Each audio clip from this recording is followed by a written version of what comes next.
네, 형제자매들 안녕하십니까? 네, 마스크를 좀 벗고 말씀 나누겠습니다. 참 이렇게 우리 형제자매님들께서 모이셔서 함께 예배를 드리는 것이 얼마나 큰 복인가 하는 것을 생각하게 됩니다. 또 특별히 또 줌으로 저희들이 어쩔 수 없이 이렇게 교제를 나누고 있지만 실제 자리에 나와서 또 예배를 드리는 것과 또 줌으로 드리는 거는 좀 많이 다르다고 생각이 듭니다.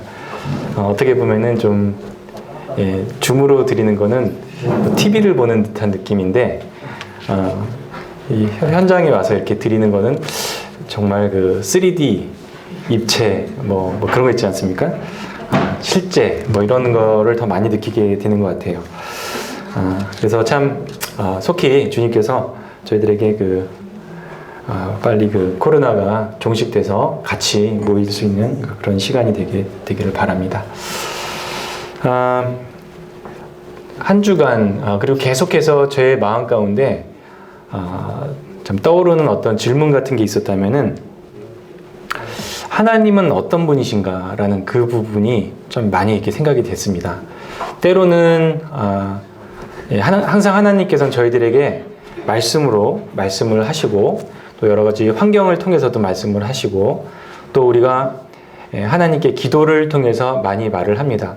근데 때로는 좀 공허하게 저희들이 기도하는 것처럼 들릴 때도 있고 그렇지만 또 저희들의 그 부르심을 들으시고 이루어 주시는 그 하나님의 그 응답을 생각하면은 또 너무나 또 그것이 감사가 되고 매일매일 그런 것들을 이제 경험하게 될 때 하나님은 참 너무나 참 놀라우시지만 또 만질 수 없고 또 그렇지만 또 너무 가까이 계시고 이런 것들을 자주 좀 경험하게 되는 것 같습니다. 예전에 제가 어릴 때 청소년기에 읽었던 그런 책들 중에 그 키다리 아저씨라고 하는 그런 책이 있습니다. 아마 그 요즘 학생들은 잘 읽는지 모르겠는데 제 연배가 되는 그런 분들은 많이 읽으셨을 거라고 생각됩니다. 그래서 그 키다리 아저씨를 보면은 어떤 여학생이 굉장히 좀 어려운 환경 가운데 있는데 어떤 분의 그 후원을 받아가지고 고등학교도 다니고 그 다음에 이제 대학교도 다니고 이제 그런 그것을 이제 편지글로 이제 쓰는 겁니다. 그래서 근데 그 후원자를 보지는 못했어요. 그리고 이제 이름도 잘 모르는 것 같아요. 자, 그래가지고 근데 이제 한번 그 그림자를 봤는데 그림자가 좀 길었다. 그래서 이제 그 사람에게는 항상 키다리 아저씨라고 하는 그 부분으로 남겨져 있고 그리고 그분이 요청한 게 편지를 주기적으로 자기한테 보내달라라고 하는 그 내용이었습니다. 그래서 이제 뭐 키다리 아저씨 이러면서 쭉 이제 씁니다.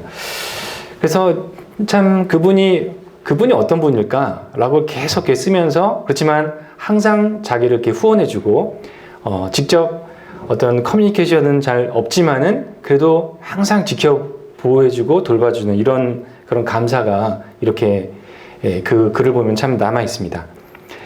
그리고는 맨 마지막 그 편지에서는 그 자기가 이제 어떤 분을 알게 됐는데 굉장히 친절한 분이어서 실제적으로 이제 만난 거예요. 만나고 좋은 교제도 나누고 참 좋은 인상을 받았는데 그분이 이제 키다리 아저씨였군요. 이러면서 또 대부분의 이야기는 다 결혼이라고 하는 그 해피엔딩으로 끝나지 않습니까? 그럼 그런 부분이 좀 저한테 좀 생각이 들더라고요. 그래서 하나님도 정말 그러신 분이 아닌가. 우리가 항상 이렇게 커뮤니케이션은 직접 못하지만은 정말 조용하게 아버지로서 저희들을 도와주시고 때로는 개입하셔가지고 이렇게 나타내시는 그런 하나님이라고 하는 걸 생각하면서 좀 그런 부분들이 많이 좀 묵상이 됐었습니다. 그리고 또 저희들이 그 어릴 때 동화지만은 신데렐라라고 하는 그런 동화가 있지 않습니까? 그래서 이루어질 수 없는 내용이지만 참 저희들이 보면서 좋아해요. 그리고 저희들을 이렇게 대입을 하면서 내가 그 왕자든지 내가 그 공주든지 하는 그런 아름다운 모습들을 이렇게 생각을 하게 됩니다. 근데 이루어질 수 없죠, 현실에서는. 이루어지긴 하죠. 0.0000 몇 프로 뭐 이제 그렇게. 예. 그런데 사실 그 성경을 보면은 좀 그 구조가 굉장히 유사하다고 생각이 듭니다. 뭐 키다리 아저씨도 그렇고 신데렐라도 그렇고 이제 우리는 한 명의 왕자님이 우리를 기다리고 있습니다. 교회라고 하는 아름다운 이 신부를 맞이해서 정말 지금도 고대하고 계시고 또 실제 하고 있는 이 교회를 통해서 예배를 받으시면서 좀 사랑하시는 그거를 보면은 그 신데렐라라고 하는 그 어떤 원형이나 이런 것들이 성경에서도 찾아볼 수 있다라고 하는 그 생각이 드는데 단순하게 동화가 아닌 실제로 우리에게 일어날 일이라고 하는 그런 믿음을 저희들에게 또 선사를 해줍니다. 그런 유사한 점이 좀 많이 있는 것 같습니다. 국문학과를 다니시는 그런 분들이 계시면 많이 분발해 주셔서 그런 작품이 또 많이 나오면 좋겠습니다. 서론이 좀 길었습니다만 지난번에 이어서 창세기 23장의 그 아브라함의 사라의 그 죽음에 대한 아브라함의 태도, 그 다음에 이제 드디어 야곱에 대한 그 말씀으로 들어가야 될 것 같습니다. 성경은 지난 시간에 제가 사라의 그 죽음에 대해서 하나님께서 높이신 것을 나누었습니다. 이제 아브라함이 그 사라를 이제 장사하기 위해서 그 땅을 사기로 합니다. 그래서 창세기 23장 9절에 보시면은 9절에 이렇게 되어 있습니다. 그가 그의 밭머리에 있는 그의 막벨라 굴을 내게 주도록 하되 충분한 대가를 받고 그 굴을 내게 주어 당신들 중에서 매장할 소유지가 되게 하기를 원하노라. 10절에 에브론이 헷족속 중에 앉아있더니 그가 헷족속 곧 성문에 들어온 모든 자가 듣는 데서 아브라함에게 대답하이르되 내 주여 그리 마시고 내 말을 들으소서. 내가 그 밭을 당신에게 드리고 그 속의 굴도 내가 당신에게 드리되 내가 내 동족 앞에서 당신에게 드리오니 당신의 죽은 자를 장사하소서.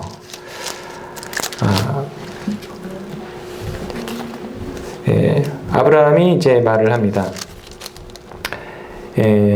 아브라함이 그의 땅의 백성 앞에서 몸을 굽히고 그 땅의 백성이 드는 데서 에브론에게 말하여 이르되 당신이 합당히 여기면 청하건대 내 말을 들으소서. 내가 그 밭값을 당신에게 주리니 당신은 내게서 받으시오.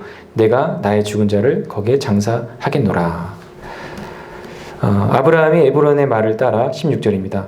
에브론이 헷 족속이 듣는 데서 말한 대로 상인이 통용하는 은 400세겔을 달아 에브론에게 주었더니 마므레 앞 막벨라에 있는 에브론의 밭 곧 그 밭과 거기에 속한 굴과 그 밭과 그 주위에 둘린 모든 나무가 성문에 들어온 모든 헷 족속이 보는 데서 아브라함의 소유로 확정된지라. 그 후에 아브라함이 그 아내 사라를 가나안 땅 마므레 앞 막벨라 굴에 장사했더라. 그래서 그 헷 족속은 아브라함이 사라가 이제 죽었을 때 자신들의 그 어떤 장례지를 같이 쓰세요. 이렇게 이제 말을 했습니다. 그런데 아브라함은 그렇게 하지 않겠습니다. 사라를 위해서 당신들에게서 그 밭을 사서 그 굴을 사가지고 내가 거기다가 장사를 지내게 해주세요. 이렇게 말을 했습니다. 이 막벨라라고 하는 굴은 제가 이제 지도를 찾아보고 이렇게 했더니 예루살렘에서 한 30km 정도 아랫부분에 이제 위치해 있습니다.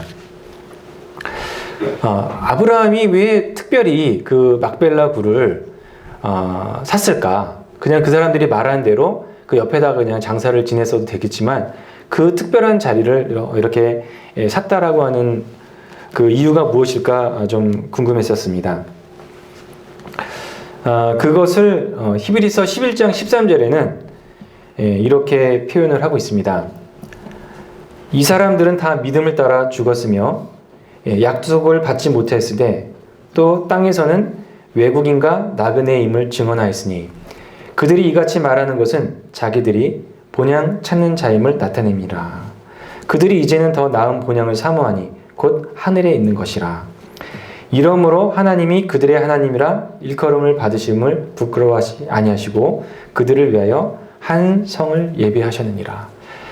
그래서 아브라함이 그 땅을 산 것은 바로 그 아브라함이 저는 이곳에서 나그네입니다. 이 땅이 영원히 나의 것이 아닙니다. 그래서 저에게는 이 땅만 필요합니다라고 하는 것을 보여주었습니다. 이것은 우리 현재 사는 그리스도인들에게 어떤 교훈을 주는 것일까요? 그것은 제가 느끼기에는 이 땅은 말하자면은 좀 안 좋은 표현입니다만 시체 보관소라는 생각이 들어요. 우리를 위해서 우리가 영원히 이 땅을 소유하고 살고 뭐 이런 것이 아니라 우리의 기업과 우리가 가야 할 곳은 천국이라고 하는 것입니다. 하나님이 계신 그곳이 우리가 가야 할 곳이고 이 지상은 우리의 영원한 소유가 아니고 또 영원히 거할 수도 없습니다. 어쩔 수 없이 우리는 다 죽어야 되니까. 그래서 단순하게 시체 보관소라고 하는 이 생각이 듭니다. 물론 우리가 주님께서 주신 그 달란트대로 정말 열심히 살면서 영광을 주님께 돌리고 또 하나님의 나타나심을 살아계심을 보여주는 그러한 의무가 저희들에게는 있습니다. 그것이 저희들의 책임이지만 이 땅은 우리의 영원한 본향이 아니라고 하는 것을 생각을 하게 됩니다. 그래서 아브라함은 사라를 이 막벨라 굴에 장사를 지냈습니다. 이후에 아브라함도 드디어 죽게 됩니다. 그가 175세에 죽었을 때 이삭과 이스마엘이 와서 아브라함을 그 막벨라 굴에 장사 지냅니다. 그리고 이 막벨라 굴에 리브가가 또 장사 지내게 되고 또 이삭도 장사 지내게 됩니다. 참 하나님의 은혜로 사라가 먼저 주님께로 가고요. 그 다음 아브라함. 그리고 리브가도 주님의 은혜로 이삭보다는 먼저 갑니다. 좀 하나님의 그 배려하심이라는 또 생각이 듭니다. 그리고 야곱도 레아를 이곳에 장사를 합니다. 그리고 이후에 야곱도 여기에 장사가 됩니다. 참 하나님은 참 이 자매님들에 대한 배려가 굉장히 좀 많으신 것 같습니다. 요셉은 어디에 장사될까요? 요셉은 이곳에 장사되지 않고 야곱이 세겜에서 그 땅을 산 곳이 있어요. 크시탄가라고 하는 그것으로 이렇게 사는데 그곳에서 그것이 이제 나중에 그 하나님께서 요셉에게 주신 그 땅이 되기 때문에 그곳에서 또 장사가 됩니다. 참 성경 말씀은 굉장히 참 세밀하게 기록이 되어 있습니다. 이 막벨라 굴에 놓여 있는 지금도 놓여 있을 것입니다. 이 세 쌍의 부부는 저희들에게 어떤 교훈을 줍니까? 아브라함과 함께 하셨던 그 하나님이 그 아들 이삭과 함께 하셨습니다. 그리고 그 이삭과 함께 하신 하나님이 야곱에게 이제 함께 하셨습니다. 또 야곱과 함께 하신 그 하나님이 요셉과 함께 하셨습니다. 그들의 어떤 믿음의 그 경로를 본다면은 아브라함에게 나타나신 하나님을 이삭이 보고 배웠습니다. 그리고 하나님은 이삭과 함께 하셨고 또 이삭에게 나타나신 그 하나님을 야곱이 정말 보고 배웠죠. 보고 배웠고 함께 하나님은 계셨고 또 야곱에게 나타나신 그 하나님을 어릴 때 요셉이 보고 배웠고 함께 계셨습니다. 이제 그들에게 나타나시고 그들의 모든 인생 가운데 함께 하신 하나님이 우리와 함께 하신다는 이 생각을 하면은 얼마나 참 놀랍습니까? 저는 그 소망을 참 우리가 가져야 되고 참 그 소망에 대해서 참 말을 하고 싶습니다. 지금 만약 우리가 비행기를 타고 막벨라 굴로 들어가면은 그분들의 모든 것들은 다 사라졌을 것입니다. 만약 어떤 그릇에 모셔져 있다면은 이미 정말 다 그분들의 옛날의 육체는 뼈가 되고 흙이 되고 정말 가루가 되었을 것입니다. 가루가 되어가지고 이렇게 남겨져 있을 것입니다. 세상에서 살았을 때 그분들의 아름다운 모습들은 이미 존재하지 않을 것입니다. 참 그러한 우리가 마주할 수밖에 없는 그 현실에서 우리 주님께서는 어떻게 말씀을 하고 계실까요? 그분들은 그냥 끝났을까요? 마태복음 22장 31절에 보시면은 부활이 없다라고 하는 그 사두개인들에게 우리 주님께서 이렇게 말씀을 하십니다. 제가 찾아서 읽어드리겠습니다. 마태복음 22장 31절 1절에는 죽은 자의 부활을 논할진대 하나님이 너에게 말씀하신 바 나는 아브라함의 하나님이요 이삭의 하나님이요 야곱의 하나님이로라 하신 것을 읽어보지 못하였느냐. 하나님은 죽은 자의 하나님이 아니요 살아있는 자의 하나님이시니라. 참 이렇게 말씀하실 때 하나님이 나는 하나님이요 라고 할 때 현재 그렇다는 그것입니다. 나는 아브라함의 하나님, 이삭의 하나님, 야곱의 하나님이다 라고 말씀하실 때는 나는 현재 그렇다라고 하는 그 얘기입니다. 그리고 누가복음 20장 38절에는 하나님에게는 모든 사람이 살아있다라고 말씀을 하고 있습니다. 참 그래서 우리가 현실적으로 지금 가게 되면은 참 그분들은 다 가루로 되어 있겠지만 그분들의 몸은 가루로 되어 있지만 너무나 놀랍게도 하나님 앞에서는 참 우리가 보고 싶어하는 아브라함과 사라와 이삭과 리브가와 야곱과 레아가 참 살아서 하나님께 예배를 드리고 하나님 앞에서 쉬고 있다라고 하는 것을 생각하면은 참 너무나 큰 감동이 이렇게 있습니다. 또한 아브라함에게는 특별한 또 말씀이 있습니다.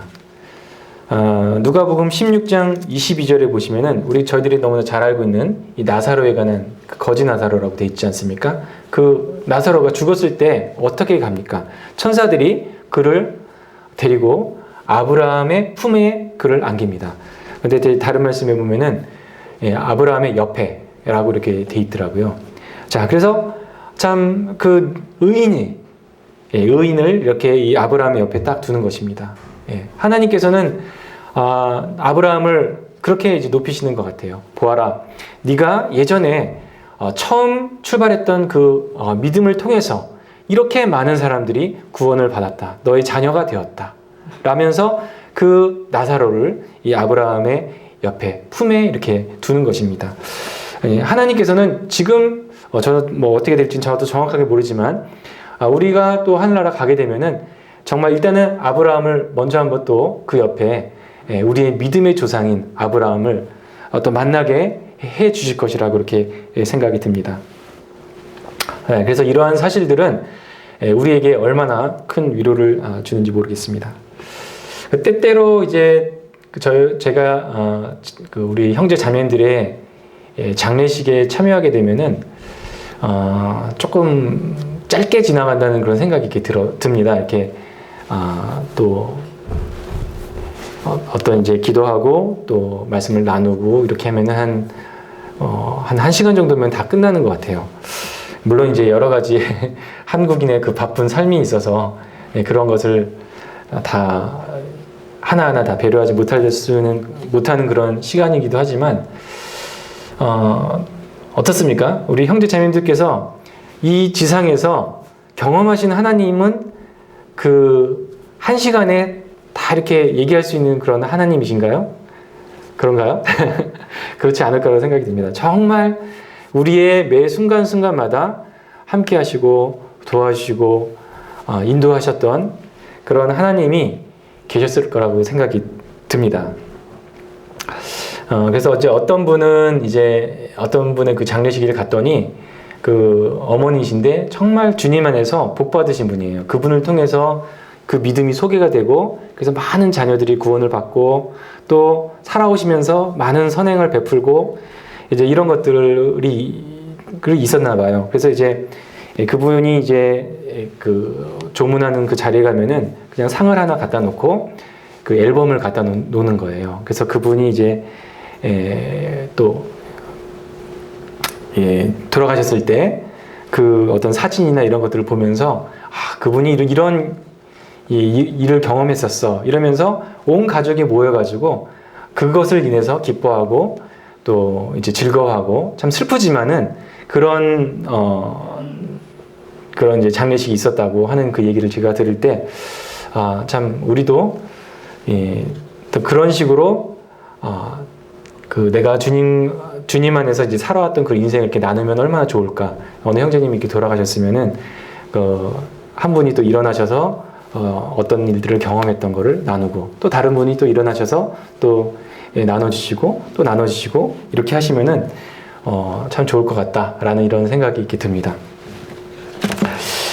그래서 왜냐하면 이제 성도들의 이 죽음이라고 하는 거, 이 장례식은 사실은 하늘나라에서는 얼마나 큰 잔치이겠습니까? 정말 한 성도 한 성도가 지금도 주님나라 갈 때 주님께서는 그 성도가 주님께로 오는 것을 참으로 귀중하게 생각하시고 기뻐하시고 받으실 거라고 하는 생각이 있습니다. 참 우리 성도들은 얼마나 대단한 자들인지 몰라요. 사람이 죽어도 그게 죽음이 슬픔이 아니다라고 물론 이제 정말 그 가족들에게는 슬픔이 되지만 본인에게 있어서는 슬픔이 아니다라고 선포하는 이런 놀라운 믿음의 소유자들입니다. 이제 창세기 이제 25장에 보시면은 이 아브라함이 175세에 주님께 가는 그 기록이 나옵니다. 사라가 137세, 그러니까 아브라함이 137세일 때 주님께로 가거든요. 그러면 175세니까 그 빼기를 하면은 38년 동안이 됩니다. 그래서 아브라함이 이후에 후처인 그 그드라라고 하는 그 여인을 이렇게 취하는데 거기에 대해서는 특별히 많은 그런 말씀이 나와 있지는 않아요. 근데 어떤 사람은 아브라함이 사라가 살아있을 때 이 후처를 취했을 것이다 라고 이렇게 얘기하는데 저는 그렇지는 않았을 것 같습니다.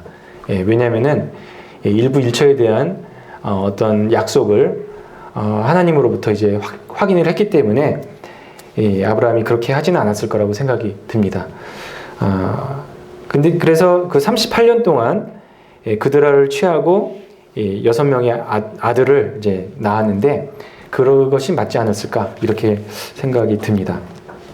그래서 이제 그가 사망할 때쯤에 큰 아들의 나이가 38세 정도 되면은 그 6명의 아들들이 그 아브라함이 주셨던 그 재산을 나누고 이삭을 떠나기에는 충분한 나이였을 거라고 이렇게 생각이 듭니다. 그래서 하나님께서는 이 아브라함에게 장수와 건강의 복을 또 허락을 해 주셨습니다. 우리 형제자매도 혹시 이삭이 몇 살에 죽었는지 혹시 아십니까? 성경에 그런 숫자들이 되게 많이 나오더라고요. 이삭이요 180세까지 살았습니다. 와우. 하나님은 참 주시겠다고 하시면은 참 그냥 풍성하게 주시는 것 같아요. 아브라함이 175세여서 참 장수했다라고 생각했는데 뒤에 보니까 이삭은 180세까지 살았습니다.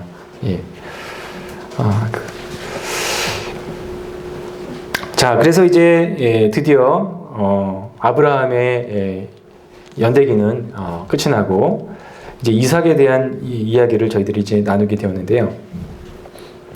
그 이삭에 대한 그 연대기는 25장부터 이제 시작이 됩니다.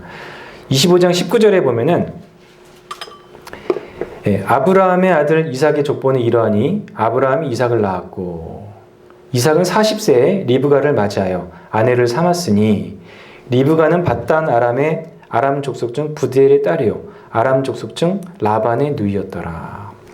이삭이 그의 아내가 임신하지 못하므로 그를 위하여 여호와께 간구하매 여호와께서 그의 간구를 들으셨으므로 그의 아내 리브가가 임신하였더니.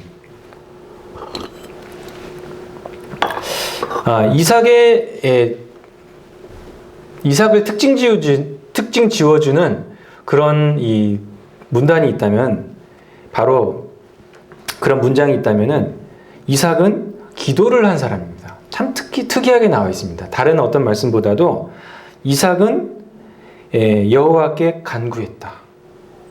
그의 아내가 임신하지 못하므로 그를 위하여 여호와께 간구하매 여호와께서 그의 간구를 들으셨다. 이렇게 되어 있습니다.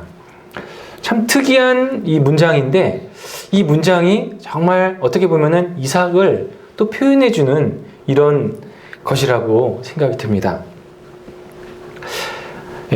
저도 이렇게 살아보니까 굉장히 힘든 게 뭐냐면은 어떤 일이 제 앞에서 탁 발생이 됐는데 그게 저의 또 감정과 어떤 또 자존감과 뭐 이런 것들을 막 건드리는 일이 되게 되면은 그것을 위해서 기도하기가 되게 어렵더라고요. 그런 일이 딱 발생하게 되면은, 너무 제가 힘들게 얘기했나요? 사장님이 저를 막 뭐라고 그럴 때 제가 하지도 않은 일을 가지고 막 뭐라고 막 그러고 막 이제 또 이거 보고 계신 거 아닌가? 또 와이프 오빠인데. 네. 근데 하여간 그런 식으로 막 억울하게 막 이렇게 저한테 막 다가올 때 제가 막 주님, 이 불쌍한 영혼을 위해서 기도합니다. 이렇게 잘 안 되더라고요. 예. 근데 이제 그럴 때 조금 추스리면서 믿음, 사랑, 은혜 막 이렇게 생각하면서 기도하는, 이게 참 어려운 것 같습니다. 근데 그렇게 기도할 때 주님의 역사가 일어나는 것 같은데, 그것이 믿음인 것 같아요. 제가 볼 때는. 그렇게 힘들고 어려운 일이 막 발생하고 막 그럴 때 주님께 아뢰고 맡기는 것, 이것이 어떻게 보면은 믿음이 아닌가라고 제가 좀 경험을 하게 되는데, 그래서 이 이삭은 정말 믿음의 사람이었다라고 하는 것을 저희들이 생각하게 됩니다. 그리고 또 보면은 또 집요한 분이었어요. 그 뒤에 보면은 26장에 보면은 우물 파는 게 나오거든요. 우물을 싹 파면은 그 가나안 사람이 덮어버려요. 또 옆에 가서 또 파, 또 덮어버려요. 그럼 또 옆에 가서 또 파, 또 덮어버려요. 결국에는 또 파요. 그럼 드디어 이제 손대지 못하는 그 우물을 확보할 때까지 이 이삭은 집요하게 합니다. 어떻게 보면은, 그래서 우리가 이 이삭의 이 어떤 그것을 생각하면은 참 집요한 사람이면서도 믿음의 그 결국까지 이제 받으려고 하는 그런 인내의 사람이 아니었던가, 이런 생각이 듭니다. 그래서 보면은 어떤 너무너무 대단하고 극적인 이런 부분은 없지만 굉장히 또 평탄하게 걸어갔던 분이시고, 또 어떤 분은 자기가 정말 이삭에게 본받고 싶은 것은 너무나 달리 한 아내만 취하였다. 리브가 한 사람만 오로지 사랑했던 그런 이 선례를 보여준 이 믿음의 조상이다. 참 그걸 생각하면은 전 그게 아무것도 아닌 거라고 생각했는데 참 굉장한 거더라고요. 참 그런 이 순수한 하나님 말씀에 순종하는 이런 분이었다라고 생각이 듭니다. 그래서 그 이후에 우리가 야곱의 인생과 비교하면은 야곱은 얼마나 그냥 구구절절 막 이러면서 참 그런 모습을 보입니까? 근데 이삭의 삶은 굉장히 단순했습니다. 단순했지만 그 가운데서 그가 누렸던 이 복이라고 하는 것은 참 너무나 거대한 복을, 또 하나님을 그가 이제 누리면서 살아갔던 것은 틀림없다고 생각이 듭니다. 그것은 그 야곱과 이삭의 삶의 차이는 무엇일까 본다면은 하나님 말씀에 대한 순전한 순종이 아니었을까, 이런 생각이 듭니다. 자, 그래서 하나님께서 정말 20년간 이삭이 기도를 했습니다. 그래서 그의 아내 리브가가 임신을 했는데 22절에 보면 그 아들들이 그의 태속에서 서로 싸우는지라. 그가 이르되 이럴 경우에는 내가 어찌할꼬 하고 여호와께 묻자온대. 참 이 이삭의 태도는 여호와께 묻자온대. 기도, 여호와께 묻는 것, 이것이 참 습관화가 된 이런 분이십니다. 여호와께서 그에게 이르시되 두 국민이 내 태중에 있구나. 두 민족이 내 복중에서부터 나누이리라. 이 족속이 저 족속보다 강하겠고 큰 자가 어린 자를 섬기리라 하셨더라. 하나님께서 이렇게 이 예언을 이제 하신 거죠.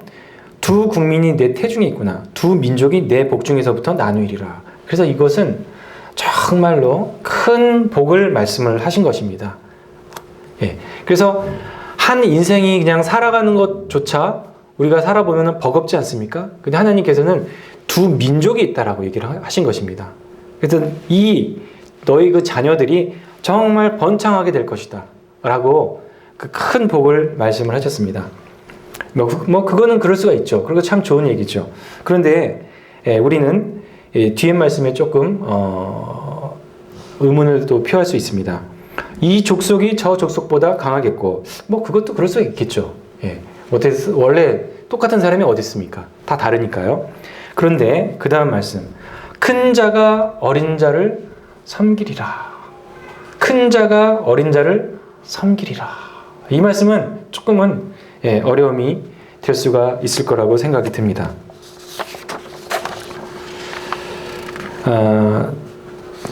그래서 저는 이제 그 하나님의 예언에 대해서 사실 이 말씀을 조금 깊이 묵상하기 전에는 약간 우리가 그런 게 있지 않습니까?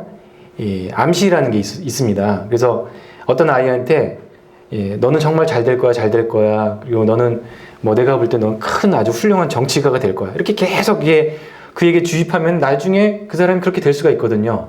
근데 또 반대로 너는 정말 안 될 거야. 너의 인생은 저주받았어. 막 이렇게 얘기하면은 정말 그런 말이 그의 인생의 쓴뿌리가 돼가지고 진짜 막 기운 없이 살다가 막 이렇게 안 좋은 그런 결과가 될 수가 있거든요. 그래서 혹시나 이 말씀이 에서한테 그런 어떤 부정적인 흔히 말로 네거티브라고 하죠. 부정적인 어떤 그런 영향을 미쳐서 또 그랬을까? 그런 약간의 그런 의문이 좀 들긴 했습니다. 그런데 그렇지 않은 것 같습니다. 단순하게 하나님은 너희들은 큰 족속이 돼. 아주 잘 될 거야. 그리고 한 사람은 강해질 거고 한 사람은 좀 그거보단 좀 덜 강해. 근데 큰 자가 작은 자를 어린 자를 섬기게 될 거야. 이렇게 얘기를 한 것입니다. 그래서 이 하나님 말씀이 있을 때, 이 말씀이 이 가정에게는 주어진 것입니다. 큰 자가 작은 자를 섬긴다. 굉장히 이제 딜레마이죠. 머리가 좀 복잡한 겁니다. 그냥 어린 자가 큰 자를 섬기게 될 거야. 이렇게 하시면은 얼마나 당연하겠습니까만 그것이 아니라 큰 자가 작은 자를 섬긴다. 이 말씀은 굉장히 이제 이 가정에 아닌데요 라는 그런 어떤 그런 것으로 이제 이끌게 되는 것이죠. 왜냐하면은 자연스럽지가 않기 때문에 그렇습니다. 그래서 이 말씀은 이 가정을 말하자면 시험하는 어떤 그런 이제 말씀이 되는데 어떤 결과로 가져왔는지 제가 조금 더 나누도록 하겠습니다. 자, 그래서 쌍둥이가 태어났고 25절에 보면은 먼저 나온 자는 붉고 전신이 털옷 같아서 이름을 에서라 했다. 후에 나온 아우는 손으로 에서의 발꿈치를 잡았으므로 그 이름을 야곱이라 하였으며, 야곱을 이제 뒤꿈치를 잡았다라는 어떤 그런 의미였던 것 같습니다. 리브가가 그들을 낳을 때 이삭이 60세였더라. 그 아들이 장성함에 에서는 익숙한 사냥꾼이었으므로 들사람이 되고 야곱은 조용한 사람이었으므로 장막에 거주하니 이삭은 에서가 사냥한 고기를 좋아하므로 그를 사랑하고 리브가는 야곱을 사랑하였더라. 저는 이제 에서를 예전에는 좀 되게 싫어했었거든요. 왜냐하면 너무 육신적이었다. 또 그렇게 나오니까. 근데 사실 그냥 그런 걸 떠나서 볼 때는 꽤 잘한 아들이었던 것 같아요. 예, 그렇지 않습니까? 뭐 제가 뭐 이렇게 강요하는 건 아니고 열심히 사냥을 했어요. 사냥을 해서 자기 혼자만 먹는 게 아니라 아버지를 갖다 드려요. 참 대단한 아들 아닌가요? 저는 그렇게 생각이 들더라고요. 그래서 아버지가 딱 그 음식을 먹고서 넌 참 기특하구나. 응? 아버지를 항상 이렇게 생각하고 그러니까 정말 좀 사랑하게 되는 것 같아요. 네 동생 야곱은 말이야 맨날 집에서 어디 밖에 나가지도 않고 뭐 하는지 모르겠어. 너처럼 이렇게 활달하면 얼마나 좋겠니? 라는 어떤 그런 생각을 했을 것 같아요. 그래서 이 편애를 하게 되는 거죠. 너는 참 훌륭하다. 근데 야곱은 그래서 참 이삭은 이 영적으로 하나님께 어찌할꼬 어떻게 해야 되겠습니까? 이렇게 의뢰를 하는 사람이었지만 큰 자가 작은 자를 섬긴다라고 하는 이 말씀은 그에게는 조금 받아들이기 어려웠던 것 같습니다. 어쩔 수 없죠. 네. 그래서 이 큰 자가 작은 자를 섬기려면은 결과적으로 작은 자에게 장자권을 주고 그를 복을 줘야 되겠죠. 그런데 그것을 이삭은 그것을 좀 감당하기가 어려웠던 것 같습니다. 그래서 그 말씀을 무시하고 그냥 큰 자 에서에게 이제 장자권을 주려고 했습니다. 참 리브가는 어떤 분이었습니까? 리브가는 정말 우리가 보면은 참 성품이 참 훌륭한 사람이라고 하는 걸 아주 온유하고 그런 분이라고 하는 것을 저희들이 이제 잘 알 수 있죠. 그래서 헌신적인 아내였을 것 같고 그리고 어떻게 보면 굉장히 영적인 분이었어요. 그래서 하나님의 약속을 알아요. 그리고 심정적으로도 에서의 약점을 알고 있었습니다. 에서의 약점이 무엇이었을까요? 도대체 하나님을 찾지 않는 거. 에서는 뭐 그때와 지금의 기준을 이렇게 뭐 완벽하게 뭐 적용하기는 어렵지만은 그 당시에는 다 가진 사람이었어요. 건강하고 뭐 이렇게 또 이제 용감하고 또 부모님도 이렇게 잘 섬기고 그런데 그런 것이 이제 다 구비가 되어 있다 보니 하나님에 대한 이 찾는 게 없었던 것 같습니다. 다시 말하자면은 이 영적인 것을 이렇게 갈구를 하지 않았어요. 그래서 저희도 세상에 보면 그런 사람들 참 이렇게 많이 보지 않습니까? 참 뭐 어떻게 보면 똑똑하고 뭐 다 가지고 막 이렇게 할 것 같은데 하나님에 대해서는 정말 관심이 없어요. 너무나 경제적이거나 이런 거에 대한 세상 이치와 이런 거는 너무나 정말 이렇게 하는데 하나님에 대해서는 그거 왜 계시냐? 뭐 이러면서 이런 사람을 가끔은 이제 만나볼 수 있는 것 같습니다. 어떤 그런 부류의 사람이었던 것 같습니다. 그래서 정말 이삭과 리브가에게 함께 하신 그 하나님에 대해서 알아보려고 하는 그런 마음도 없고 이랬던 것 같아요. 그래서 자기 마음대로 하지 않습니까? 그냥 가나안 여인과 딱 결혼을 하고 딱 나중에 보니까 너무 리브가가 너무너무 싫어해. 그래가지고 야곱을 저쪽에 이제 밧달 아람으로 이렇게 보낼 때 보니까 그래? 그래가지고 이제 하는 게 또 이스마엘의 그 딸을 이제 취하는 거. 그러니까 어떻게 보면 영적인 이런 눈이 정말 없는 그런 너무나 이제 어떻게 보면은 이 불행한 그런 분이었다고 이렇게 생각이 듭니다. 그런데 리브가에게 있어서 또 치명적으로 잘못이 있었죠. 그게 뭐냐면은 또 하나님의 말씀은 알았지만 하나님의 어떤 원리를 무시하고 야곱으로 하여금 하나님을 속여서 아버지를 속여서 하나님의 그 복을 받도록 이렇게 계속 추스리지 않습니까? 그거 역시 참 위험한 것이라고 생각됩니다. 그럼 우리가 해야 될 것은 무엇이냐면 바로 하나님의 때를 기다리고 하나님의 정해진 그 선을 넘어가지 않고 정말 하나님 앞에 엎드려서 하나님의 때와 시기를 기다리는 것이 가장 필요한 것인데 리브가는 그것을 넘어가 버린 그런 경우라고 생각이 듭니다. 야곱은 어떠했습니까? 야곱 참 불쌍한 분이었던 것 같아요. 이렇게 제가 보면은 아버지로부터 사랑을 못 받았어요. 이게 아버지의 사랑이 굉장히 중요한 거라고 그러더라고요. 제가 이렇게 심리학적으로 이렇게 보면은 그 아이들을 키우고 뭐 이렇게 할 때 어머니의 사랑보다도 이 아버지의 사랑, 아버지가 딱 그 가정에 서가지고 어떤 사람을 사랑하고 내가 너를 믿어주마 이런 게 굉장히 그 심리학적으로 이렇게 중요하다고 얘기를 하더라고요. 그런데 그걸 못 받았어요. 편애를 해. 아빠는 형만 사랑해. 이게 항상 그 마음 가운데 있었던 사람입니다. 그리고 야곱이라고 사람들이 맨날 해. 놀림감이었죠. 예. 예, 그렇지만 그에게 딱 하나 있었던 게 뭐냐? 하나님을 붙들었습니다. 하나님. 야곱의 우리 아버지의 하나님. 이러면서 하나님에 대한 이 믿음이 있었어요. 그래가지고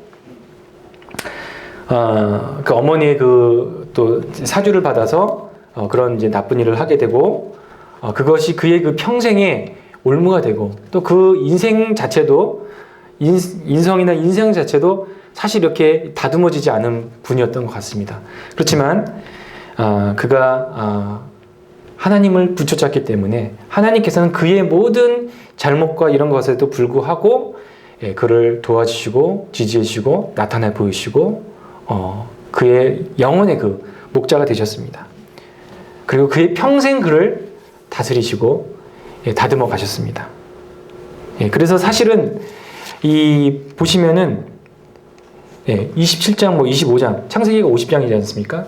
그래서 25장 이후로는 야곱의 약전입니다. 야곱의 그 기록들입니다. 그걸 보면은 하나님은 얼마나 참 자비하시고 참 그의 인생에 함께 하시고 도와주시는 분이셨던가 이것을 생각을 하게 됩니다. 자, 그런데 저는 큰 자가 어린 자를 섬긴다. 이것에 다 걸려 넘어진 겁니다. 이 분들은 다 넘어졌어요. 설마 그럴 리가 그렇게 하면 되겠습니까? 이렇게 말하자면은 제시를 한 거죠. 이삭과 에서는 이걸 무시하고 뭐 내가 에서는 그렇죠. 내가 큰 자인데 작은 자를 섬겨 말도 안 되죠. 이렇게 한 거죠.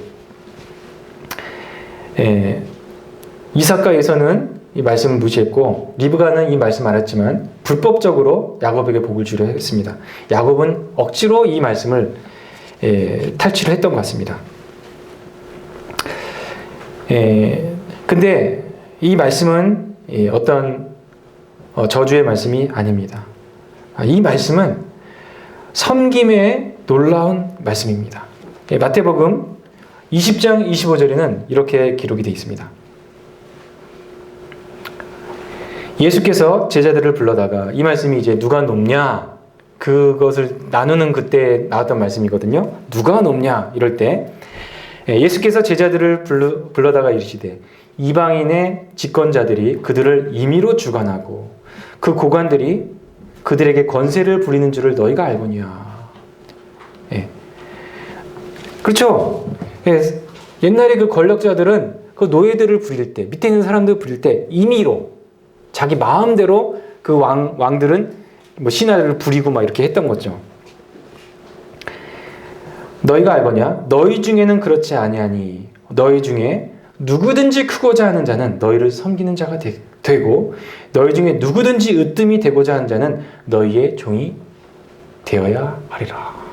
참 놀랍지 않습니까?